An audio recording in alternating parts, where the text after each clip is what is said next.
Hello students, मैं काजल अग्रवाल आप सभी का स्वागत करती हूँ आपके अपने चैनल स्टूडेंट जंक्शन में। और बच्चों, क्या हालचाल है आपके? कैसन बा? बिंदास? लास्ट क्लास में क्या पढ़ाया था? Types of organisation structure. और आज भी एक इंटरेस्टिंग टॉपिक हम पढ़ने जा रहे हैं जो कि है अथॉरिटी, रिस्पॉन्सिबिलिटी, अकाउंटेबिलिटी। कई बार आपको लास्ट वीडियोज़ में मैंने समझाया है, लेकिन आज हम इसको और अच्छे से पढ़ेंगे। तो चलिए क्लास को स्टार्ट करें। चलिए क्लास को स्टार्ट करते हैं। चलिए पढ़ते हैं। डेलीगेशन ऑफ अथॉरिटी क्या है? अथॉरिटी का मतलब क्या है? डिसीजन मेकिंग पावर, जिसमें आपके पास कुछ पावर है कि क्या करना चाहिए, किस चीज़ का क्या ड्राफ्ट होना चाहिए, डिसीजन लेना आपके पास ही उस चीज़ की पावर है, कैपेसिटी है, दैट इज़ अथॉरिटी। लेकिन डेलीगेशन का मतलब यहाँ क्या है? तो देखिए, a manager no matter how capable he is, ये मैटर नहीं करता वो कितना कैपेबल है, can not manage to do every task. Obvious है, कोई इंसान चाहे पूरी तरीके से परिपूर्ण हो, उसे सारी चीज़ें आती हैं, लेकिन ज़रूरी नहीं है ना सारे काम वो एक साथ कर लेगा। कोई भी इंसान मशीन नहीं है, आदमी है, तो भाई उसे भी रेस्ट की ज़रूरत है।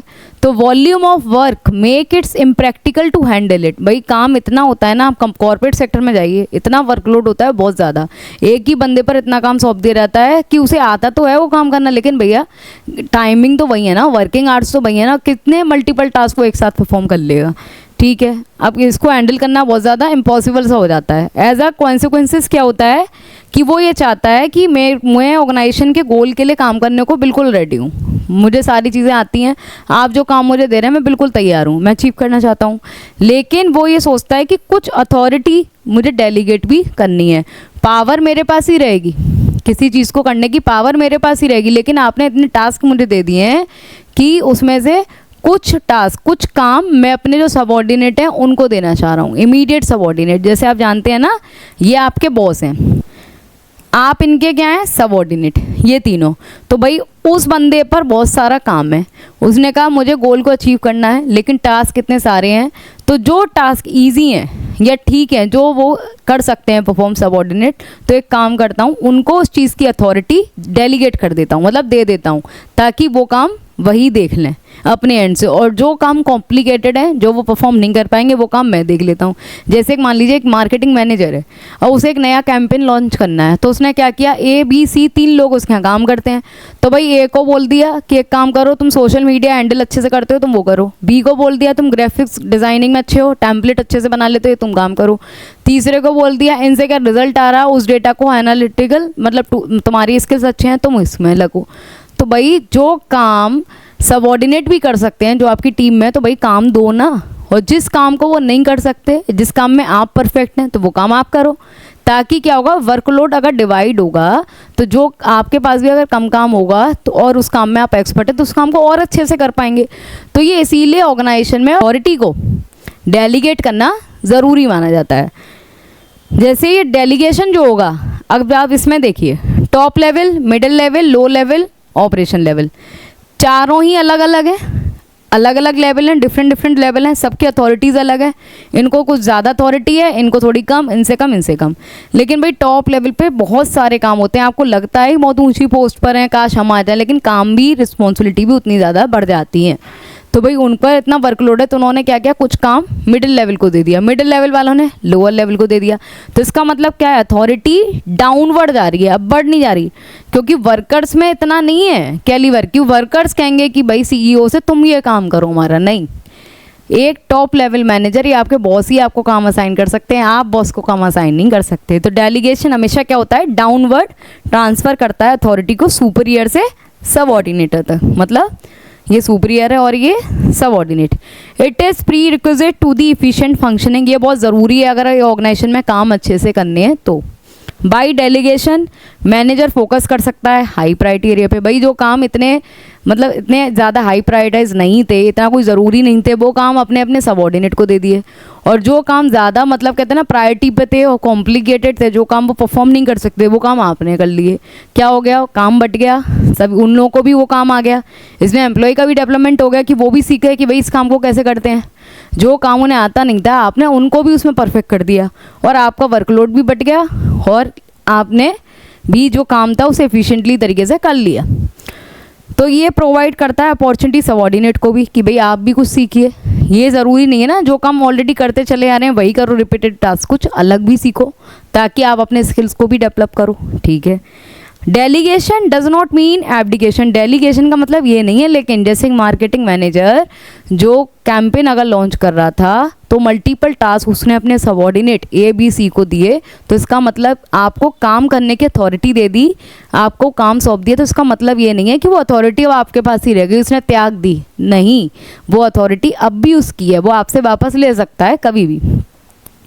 Even after delegation manager are still accountable. अगर मार्केटिंग मैनेजर ने कैंपेन लॉन्च करने में आने वाले कहीं सारे कामों को, कुछ काम जो सबऑर्डिनेट कर सकते थे उनको बांट दिया, ठीक है, और उन्होंने उस काम को किया, मार्केटिंग मैनेजर ने जो उसकी साइड से जो काम था वो परफॉर्म किया, लेकिन अगर कैंपेन ने रिजल्ट अच्छे नहीं दिए तो क्या वो ये बोलेगा कि नहीं मैंने जो काम किया था वो तो पूरा परफेक्ट था, जो सबऑर्डिनेट को दिया है उन्होंने अच्छे से नहीं दिया है?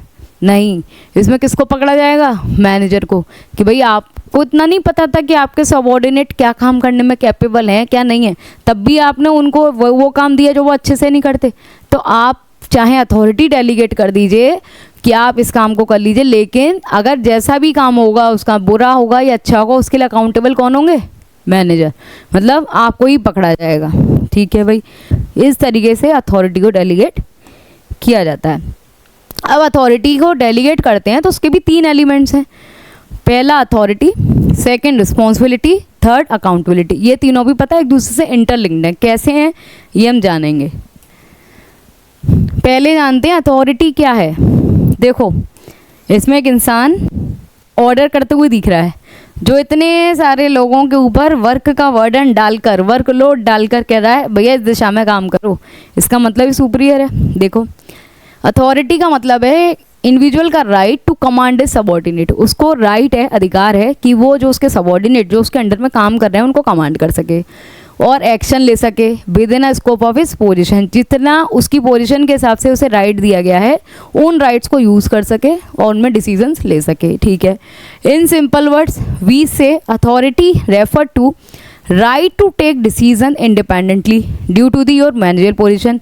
जैसे एक लोन डिपार्टमेंट है बैंक में, तो लोन से रिलेटेड क्या चीज़ें हो रही हैं नहीं हो रही हैं, किसने लोन मतलब NPA में कन्वर्ट हो गया क्या हो गया, तो उस पर एक्शन लेने का राइट लोन मैनेजर को भी है कि भाई किस तरीके से आप, वो अपने क्लर्क लेवल से सभी से पूछ सकते हैं कि किस तरीके से आप लोगों को लोन प्रोवाइड करो, क्या क्रेडिट जो वर्थ उनकी चेक नहीं कर रहे हो कि वो इसको लौटा पाएंगे नहीं लौटा पाएंगे, क्या रीज़न है। तो जो उनकी पोजीशन है उसमें आने वाली जितनी उनकी पावर है उसको वो यूज़ कर सकते हैं और ये उसकी वजह से अपना डिसीजन भी बिना किसी पर डिपेंड हुए इंडिपेंडेंटली डिसीजन ले सकते हैं। तो अथॉरिटी अराइज होती है स्केलर चेन से, ठीक है, which link the various job position आती है। स्केलर चेन एक अकेली तो ये नहीं है, एक ही इंसान है, इसमें कई सारे लोग एक हायरार्की और एक चेन में इंटरलिंक्ड होते हैं।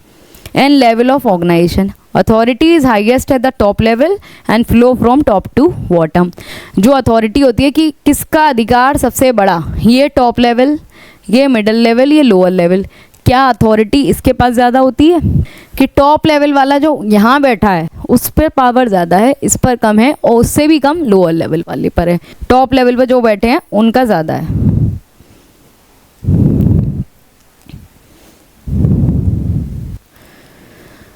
फीचर्स ऑफ अथॉरिटी, अथॉरिटी के क्या फीचर्स हैं अब ये जानेंगे। Authority determine superior subordinate relation, ये आपको पता है कि एक बॉस होगा और एक उसका एम्प्लॉय होगा, काम करने वाला होगा। Authority restricted by law rules, आप ऐसा नहीं है कि आपको मैनेजर बना दिया तो आप किसी भी तरीके का कोई अत्याचार है उनका एक्सप्लॉयटेशन भी कर सकते हैं, इतना राइट नहीं दिया है। कुछ रूल्स रेगुलेशंस होते हैं, आपकी जो जॉब पोजीशन होती है उसमें कितना राइट आपको दिया गया है उन बेसिस पर रेस्ट्रिक्टेड है कि कितना राइट है। Authority arise from the scalar chain which link various job position, ये भी एक फॉर्मल ऑर्गेनाइजेशन में है, एक स्केलर चेन, एक चेन ऑफ कमांड को फॉलो करते हुए, ठीक है। Authority flow downward from superior to subordinate, ये क्या है, डाउनवर्ड फ्लो हो रही है। इसमें top level manager, middle level, lower level. तो भाई टॉप लेवल मैनेजर इनको डांट सकता है, कुछ भी बोल सकता है, काम दे सकता है, क्या ये इनको काम देंगे, ये इनको काम नहीं दे सकते, बट टॉप लेवल वाला इनके रिलेटेड डिसीजन ले सकता है। इसका मतलब ये क्या हो गई, डाउनवर्ड हो गई। अब हमने जाना कि अथॉरिटी क्या होती है, ठीक है भैया जान लिया। अब रिस्पॉन्सिबिलिटी क्या है, ये भी इससे अराइज हो रही है। अगर एक इंसान जिसके पास पावर है कि वो आपको काम असाइन कर सके, ड्यूटी दे सके, आपके डिसीजन ले सके, आपको डांट सके, ये इंस्ट्रक्शन दे सके, तो भाई दूसरा बंदा जिसको वो डांट रहा है वो क्या हो गया इसके लिए, ये उसको काम असाइन कर रहा है, तो वहीं ना कहीं अथॉरिटी से ही क्या अराइज हो रही है, रिस्पॉन्सिबिलिटी अराइज हो रही है। रिस्पॉन्सिबिलिटी ये होती है ऑब्लिगेशन, वो हमने पढ़ा सुपीरियर एंड से कि भैया सुपीरियर के पास अथॉरिटी है, लेकिन रिस्पॉन्सिबिलिटी किसके एंड पे आ रही है, सबऑर्डिनेट के एंड पे। इसमें रिस्पॉन्सिबिलिटी होती है जिसमें हम सबऑर्डिनेट की ऑब्लिगेशंस अराइज होती हैं कि आपको काम जो सौंपा गया है वो काम आपको अच्छे से करना पड़ेगा। ये अराइज होती है सुपीरियर से। कौन काम देगा, बॉस काम देंगे, ठीक है। Subordinate relationship, because subordinate is bound to perform the duty, चाहे मन हो या ना हो। अगर एक जगह काम करना है तो बॉस की बात तो माननी पड़ेगी, चाहे इंटरेस्ट आ रहा हो चाहे नहीं आ रहा हो। आपको जो काम दिया गया उस काम के लिए आपकी जिम्मेदारी हो जाती है, रिस्पॉन्सिबिलिटी हो जाती है कि आप उस काम को परफॉर्म करो। थर्ड रिस्पॉन्सिबिलिटी क्या हो गई, अपवर्ड। कैसे, ये एक इंसान है, ये इसके पास अथॉरिटी है, ये सबको, ये सबऑर्डिनेट है इसके, इन सबको काम सौंप रहा है, तो ये सारे इसके लिए क्या हो गए, रिस्पॉन्सिबल, कि जो काम इन्होंने हमको सौंपा हमें वो काम परफॉर्म करना पड़ेगा। अब इसमें क्या होता है कि भाई टॉप लेवल का, जैसे मैंने आपको एग्जांपल दिया, ये मिडिल लेवल है, ये लोअर लेवल है। टॉप लेवल वाले ने अपनी अथॉरिटी से मिडिल लेवल वाले को एक काम सौंपा, लेकिन मिडिल लेवल की जो रिस्पॉन्सिबिलिटी आ गई, ये तो अथॉरिटी हो गई कि ऊपर वाले ने अपनी पावर यूज़ की मिडिल लेवल पर, मतलब डाउनवर्ड। और रिस्पॉन्सिबिलिटी क्या है, मिडिल लेवल वाला अब किसके लिए रिस्पॉन्सिबल हो गया, टॉप लेवल वाले के लिए। इसका मतलब रिस्पॉन्सिबिलिटी क्या है, अपवर्ड, ऊपर की तरफ फ्लो कर रही है। अब इसके फीचर्स क्या है, रिस्पॉन्सिबिलिटी का मतलब ऑब्लिगेशन होता है, कोई भी काम दिया गया इसको परफॉर्म करना पड़ेगा। ये सुपीरियर सबऑर्डिनेट रिलेशनशिप से अराइज होती है, इसमें सबऑर्डिनेट को काम करना पड़ता है, और रिस्पॉन्सिबिलिटी हमेशा अपवर्ड होती है, ऊपर की तरफ होती है। आप रिस्पॉन्सिबल किसके लिए, अपने टॉप मैनेजर के लिए। अब जानेंगे अकाउंटेबिलिटी क्या है। अकाउंटेबिलिटी क्या है, पहले जाना अथॉरिटी, किसी ने अपनी पावर को यूज़ किया, बॉस ने काम किसको दिया, सबऑर्डिनेट को, ये काम करना पड़ेगा। अब वो क्या हो गया, रिस्पॉन्सिबल। आपको बोला गया कि पूरी साल 1 अप्रैल से लेके 31 मार्च तक के जो अकाउंट्स हैं, एक आपके जो बॉस हैं उन्होंने बोला ये सारे अकाउंट से रिलेटेड डेटा मुझे चाहिए। अब आपके पास रिस्पॉन्सिबिलिटी आ गई, भाई डेटा मुझे देना है। उनके पास पावर है तो उन्होंने मांग लिया, दैट इज़ अथॉरिटी। अब आपको तैयार करके देना है, ये रिस्पॉन्सिबिलिटी। अब भैया उन्होंने बोला था कल सारा डेटा तैयार करके दे देना, कल आ गई। उसके बाद जब पूछा कि भाई डेटा तैयार हुआ नहीं हुआ, अब क्या हो गए, आप अकाउंटेबल हो गए। आपको जब सारी चीज़ें बता दी गई थी, क्या चीज़ किस टाइम पर ज़रूरी है आपको करके देनी है, तो आपको भी काम कंप्लीट करके देना था ना, ये आपकी रिस्पॉन्सिबिलिटी थी। लेकिन अगर वो अब आपसे पूछते हैं कि काम तैयार हुआ या नहीं, तो आप उसके लिए क्या हैं, जवाबदेही हैं। अकाउंटेबल को हिंदी में बोलते हैं जवाबदेही, मतलब आप इसके लिए अकाउंटेबल हैं कि आपको जवाब देना पड़ेगा काम हुआ या नहीं। To make sure that employ perform their responsibility in their expected manner, ये श्योर करने के लिए कि एम्प्लॉय को जो काम दिया गया था, जो जिम्मेदारी दी गई थी, उसने वो प्रॉपर तरीके से की है या नहीं की है, अकाउंटेबिलिटी क्रिएट हो जाती है।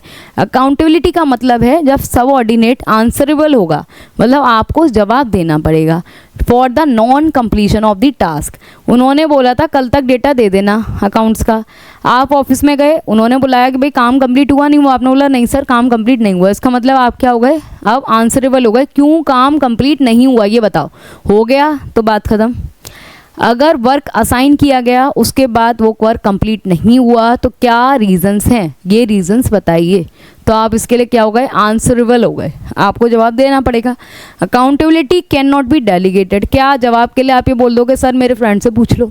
स्कूल में पढ़ते हो, टीचर ने टेस्ट लिया, अब आप नकल कर रहे हो, चीटिंग कर रहे हो, ठीक है, टीचर ने आपको पकड़ लिया, तो वो टीचर अगर पूछेगा कि भाई चीटिंग तुमने क्यों की, ये पेपर तुम्हारे पास क्या कर रहे हैं, तो आप ये बोलोगे सर मेरे फ्रेंड से पूछ लो, नहीं, जवाब तो आपको ही देना पड़ेगा ना, गलती आपने की है तो अकाउंटेबिलिटी को डेलीगेट नहीं कर सकते। It can only be shared with the subordinate, which means even after delegating responsibility and authority, managers will be accountable for non-completion of task. Simple सी बात ये है, अथॉरिटी जिसके पास थी उसने अपनी पावर को यूज़ करके आपको काम असाइन किया। जब काम असाइन किया गया तो जिसको काम असाइन किया गया वो क्या हो गया भाई, रिस्पॉन्सिबल हो गया कि मुझे काम कंप्लीट करके देना है। अब जब काम नेक्स्ट डे कंप्लीट नहीं हुआ तब अब आपसे पूछा गया काम क्यों नहीं कंप्लीट हुआ, दैट इज़ अकाउंटेबिलिटी, कि भाई अब आप जवाब दीजिए, आंसर कीजिए कि क्यों काम वर्क जो आपको दिया गया वो कंप्लीट नहीं हुआ। तो इस तरीके से ये तीनों क्या हैं, एक दूसरे से इंटरलिंक्ड हैं।